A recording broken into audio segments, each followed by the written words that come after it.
नमस्कार, आप सभी का स्वागत है CNBC आवाज पर। आप देख रहे हैं कमाई का अड्डा। मैं हूं हर्षदा सावंत।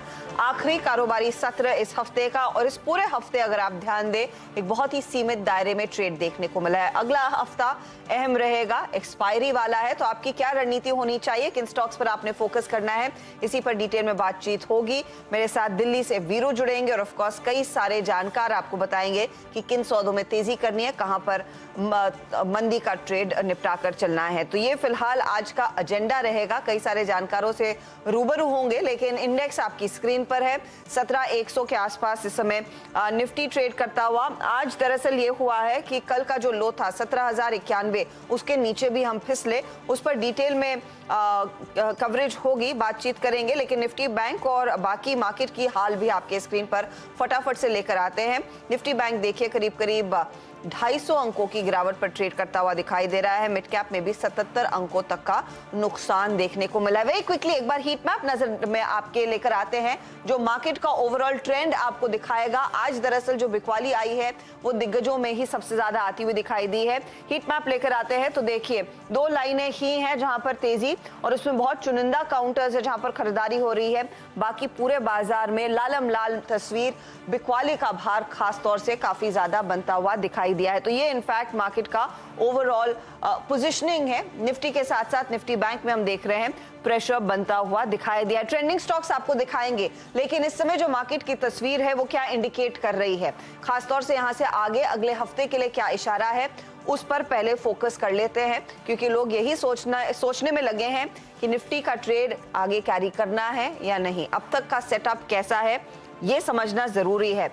वीरू, सबसे पहले निफ्टी 17,091 कल का लो था, और आज दरअसल हमने 17,090 के नीचे का ट्रेड दिखाया है। उससे 2 पॉइंट और नीचे फिसले, फिर हल्का सा रिट्रेसमेंट आया, लेकिन सेटअप कमजोर दिखने लगा है एक बार फिर।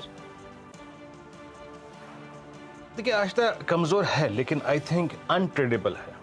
अगर आप मुझसे पूछें, आज सुबह भी मैंने आपको पिरामिड्स दिखाए थे। आज तक 17,500 पे, 400 पे, 300 पे, 200 पे कॉल राइटर्स, 17,000 पे, 17,100 पे, 200 पे पुट राइटर्स, 300 पे पुट राइटर्स।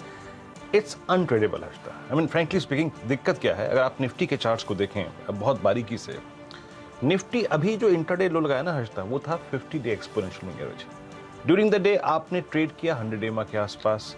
आप अभी भी 20 डे एक्सपोनेंशियल मूविंग एवरेज से अप्रोक्सीमेटली 100 पॉइंट ऊपर ट्रेड कर रही हैं। 17,000 पे, 17,100 पे, 17,200 पे पुट राइटर खड़ा है। ये अनट्रेडेबल है हजता। और एक बड़ा कारण जानती क्या है, मैं निफ्टी को शॉर्ट करने में इसलिए हिचकिचा रहा था क्योंकि जब हीट मैप दिखाया या फिर निफ्टी के गेनर्स की साइड दिखाई, ऊपर खड़ा है रिलायंस, और वो मुझको डायलेमा में रखता है। वो मेरे को, अगर आप देखें, परेशान करता है कि एक बहुत स्ट्रॉन्ग स्ट्रक्चर के अगेंस्ट निफ्टी को मैं शॉर्ट नहीं करूंगा। रिलायंस के 2600 के ऊपर ट्रेवल किया था हर्षदा। यहाँ पे आप देखिए अभी भी 17,000 की पुट, डायरेक्टर साहब इसमें से 17,000 की पुट में हाँ यस 38 लाख का आउटस्टैंडिंग वाई होल्ड करती है। 17,200 की पुट करीब 51 लाख का, 17,100 की पुट 10 लाख का, और ऊपर तो कॉल राइटर्स हैं ही 17,400 पे, 300 पे और 200 पे। तो इसीलिए हर्षदा मैंने अपने आप को आज बैकफुट पे रखा था। मैं कोई लॉन्ग ट्रेड तभी लूंगा दो सर्कमस्टेंसेस में हर्षदा। एक तो अगर आप 220, 240 के ऊपर सस्टेन करने लग जाएं। क्यों? क्योंकि 200 पे बड़ा कॉल राइटर है। तो 240, 230, 240, 50 की रेंज में जब निफ्टी टिक जाए उसके ऊपर, तब लॉन्ग करेंगे। या फिर डिसाइसिवली रिलायंस कोलैप्स करे, या फिर हम अपनी 16,987 के जोन को वॉलेट कर दें, तब मैं शॉर्ट करूंगा, तहजीब से चाहे पुट लूंगा।